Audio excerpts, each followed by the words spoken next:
Primero que hay una definición de defensa a veces antigua, y es asimilar defensa a defensa militar.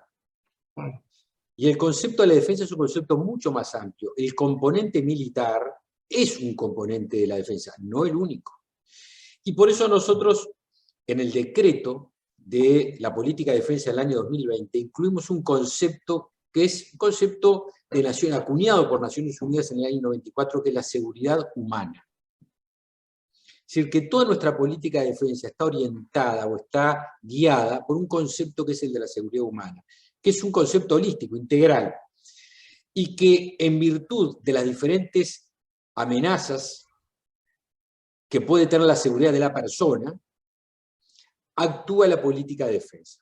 Por ejemplo, tuvimos, así como el terrorismo podía ser en algún momento visto algo alejado, también dentro de las amenazas que tiene nuestra política de defensa está la pandemia.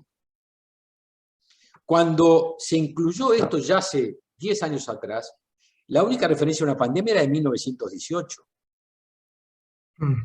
Y obviamente que las pandemias era un concepto que se había estudiado acá, digamos, que todos sabemos qué era, pero que se incluía dentro de las amenazas a la defensa de un país casi que en tono académico. Porque aparte la única referencia es 1918, 100 años atrás, la gripe española. Claro. Ahora, en el 2020 amaneció el mundo con que la pandemia es no una amenaza teórica, una amenaza real a la seguridad y la defensa de los países. Bueno, nosotros lo teníamos incluido, lo incluimos en el decreto de política de defensa, y dentro de estos primeros 2 años de gobierno, el Ministerio de Defensa estuvo en primera línea auxiliando a las instituciones de la salud, al Ministerio de Salud Pública, en la primera línea de combate a la pandemia. ¿Por qué? Porque lo primero que había que defender era la salud y la vida de los uruguayos. ¿Y qué hizo el componente militar de la defensa? Trabajó en esa primera línea de defensa de la pandemia. Controles sanitarios, controles migratorios, distribución de vacunas, traía de todas las Fuerzas Armadas, ¿no? Y traía de respiradores para que no se colapsara el sistema de salud, etcétera, etcétera. Frontera. Y toda la política de defensa estuvo vinculado al combate a la pandemia. Y está incluido, obviamente, la noción tradicional o el concepto tradicional de las políticas de defensa, que básicamente es la defensa exterior. Claro. Es decir, de los límites de la frontera hacia afuera. Y esa es nuestra actividad sustantiva, la definitoria de las Fuerzas Armadas. Pero obviamente que hay una cantidad de tareas subsidiarias que hacen a la defensa de un país. Esta que te estaba planteando. Pero después también incluimos, a partir de, ahora sí, de nuestro gobierno, hicimos vigente, o aplicamos, una ley de fronteras.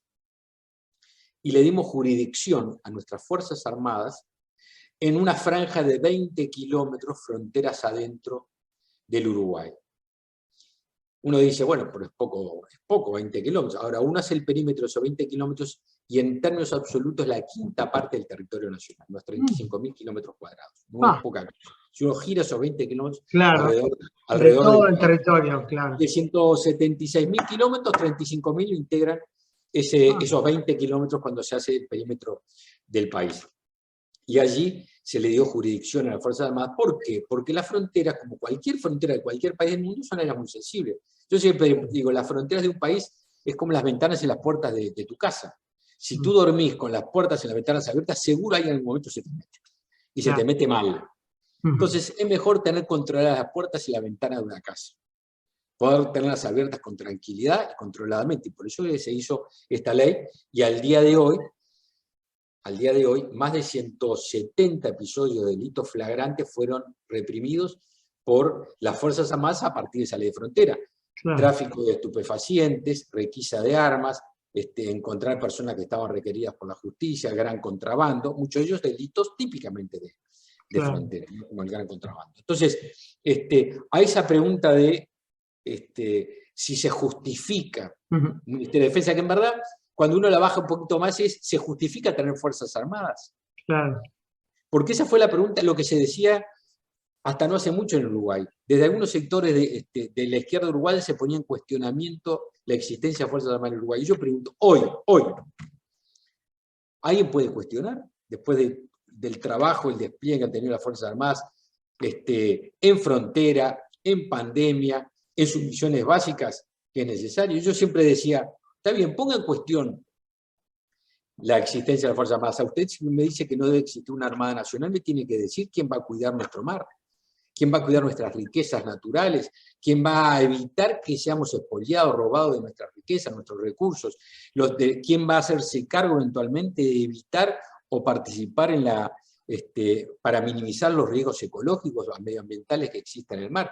¿Quién se va a hacer cargo de custodiar nuestro espacio aéreo? Esto que tomamos con esta decisión que tomamos de no permitir el ingreso al espacio aéreo del avión iraní, venezolano-iraní, fue una decisión de defensa aérea. Claro. Específicamente vinculada a la defensa aérea que fundamentamos y basamos en términos constitucionales, legales y normativos en la Comisión de Defensa.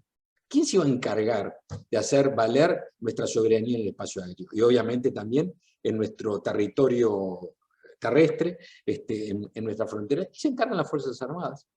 Por eso yo creo que esa aseveración que se decía de algunos sectores de la izquierda tradicional, de algunos sectores que había que eliminar las Fuerzas Armadas, creo yo que hoy, no sé si alguien se anima a decir, no anima a decir en términos cosas, si podría sostener decirlo de toda esta experiencia que hemos tenido.